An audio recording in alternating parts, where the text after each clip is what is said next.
Darwin.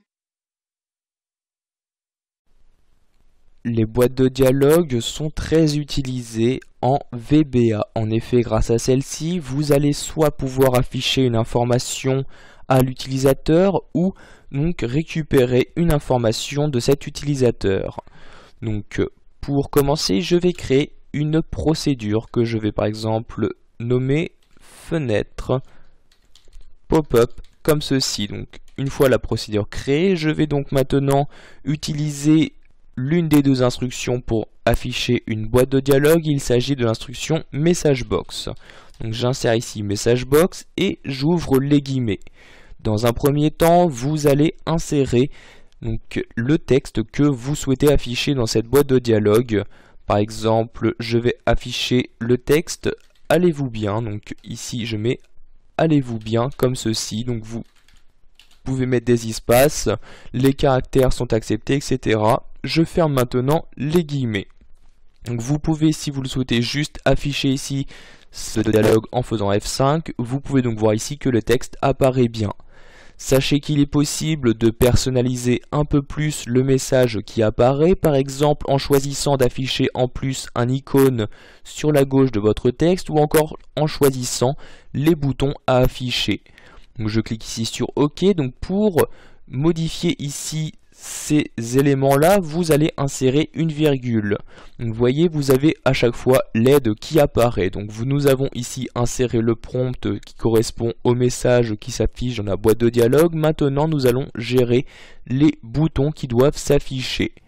Donc comme j'ai dit plus tôt, vous pouvez afficher une icône. Donc pour cela, vous avez le choix, donc ici par exemple l'icône VB Critical pour afficher donc l'icône affichant une erreur critique. Vous avez donc d'autres icônes, par exemple exclamation, information, mais aussi l'icône question donc, que je vais utiliser ici. Donc vous voyez VB Question. Vous double-cliquez donc dessus pour l'utiliser. Nous allons maintenant choisir les boutons que nous souhaitons utiliser. Donc pour insérer ici une deuxième constante VB, je vais insérer un plus et rechoisir à nouveau dans la liste le nouvel élément que je souhaite insérer. Je vais par exemple ici choisir d'utiliser dans ma boîte de dialogue le bouton oui et le bouton non. Pour cela, je recherche ici dans la liste.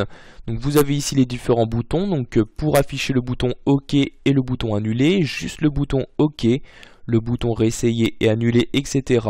Donc ici, il s'agit du bouton Yes No. Je double-clique dessus. Maintenant, si j'appuie sur la touche F5, vous pouvez voir que ces informations apparaissent bien dans ma boîte de dialogue. J'ai donc ici l'icône qui apparaît, donc VB Question correspond bien à cette icône-ci. Et j'ai donc en effet deux boutons qui sont apparus, le bouton oui et le bouton non. Donc ici pour l'instant, quel que soit mon choix, il se passe exactement la même chose, la boîte de dialogue se ferme. Pour insérer un troisième paramètre, vous insérez la virgule. Donc comme vous pouvez le voir, ce troisième paramètre correspond cette fois-ci au titre donc de ma boîte de dialogue. Donc par exemple ici, je vais mettre comme titre état de forme. Je ferme maintenant les guillemets, j'appuie sur F5 pour réexécuter mon instruction. Et ce titre, donc il s'agit du titre qui apparaît tout en haut de votre boîte de dialogue. Donc ici, vous pouvez donc voir état de forme qui apparaît bien. Je clique à nouveau sur oui pour fermer cette boîte de dialogue. Nous allons maintenant nous intéresser à un autre type de fenêtre pop-up. Il s'agit donc du type qui vous permettra de récupérer une information à l'utilisateur. Donc je fais ici un retour à la ligne. Donc nous allons utiliser maintenant l'instruction inputBox. Donc pardon, ici j'écris inputBox comme ceci. Puis j'ouvre les guillemets. Donc dans un premier temps, nous allons réinsérer ici donc le message à afficher, par exemple quel âge avez-vous comme ceci. Donc j'écris quel âge avez-vous, je ferme les guillemets. Vous pouvez choisir le titre à utiliser. Donc vous insérez une virgule, vous rouvrez les guillemets et par exemple je vais mettre comme titre votre âge. Je peux maintenant fermer les guillemets. Et enfin, comme troisième paramètre, vous allez pouvoir choisir quelle valeur par défaut vous souhaitez insérer dans ce message. Donc par exemple ici je vais écrire, taper ici votre âge comme ceci. Je peux maintenant fermer les guillemets.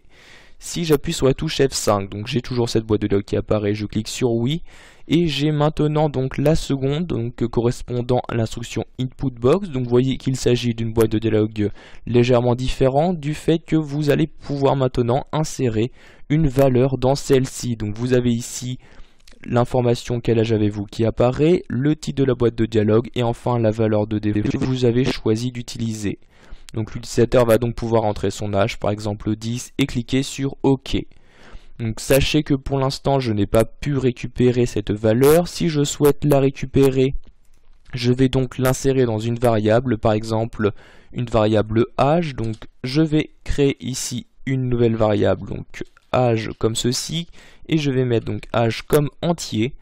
Je vais maintenant pouvoir mettre âge est égal à, mais dans ce cas là, donc vu que je n'utilise plus l'instruction inputBox mais la fonction inputBox car je souhaite récupérer cette valeur, je vais insérer cette fois-ci des parenthèses autour des paramètres de cette fonction.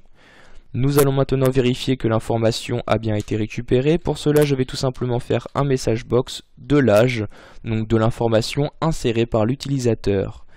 Donc ici, je vais mettre cette ligne en commentaire pour ne pas qu'elle s'exécute. J'insère donc ici l'apostrophe juste avant, j'appuie sur F5. Donc l'utilisateur rentre son âge par exemple 12, je clique sur OK. Et comme vous pouvez le voir, cette même information a bien été renvoyée, ce qui prouve bien que l'information insérée par l'utilisateur a correctement été insérée dans la variable âge.